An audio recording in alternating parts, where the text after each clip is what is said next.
Hello guys welcome two माय new blog. तो आज blog start करछि एटा मोर हला फर्स्ट ब्लॉग जोटा कि मु ओडिया रे स्टार्ट करछि। तो आज ब्लॉग सब जो होछि एटा हला नुआ ब्लॉग तो मु किछि कहि पारुनी। तो तेणु आज डेली 8टारे सकाळ 8टारे ब्लॉग आसीबो।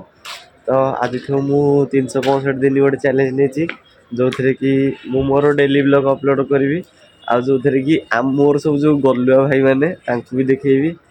तो देखिया आग को देखला पर देखिया कौन हो।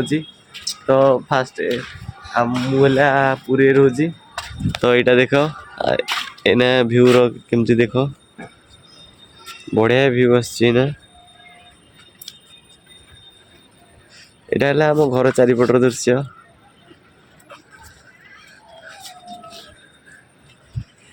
तो तो मु सबुदिन एमती गोटे गोटे ब्लॉग स्टार्ट करी। तो जो ब्लॉग की जदि आपण मानक ब्लॉग भल लगे तो चैनल को सब्सक्राइब करेंगे निहाती भूलें।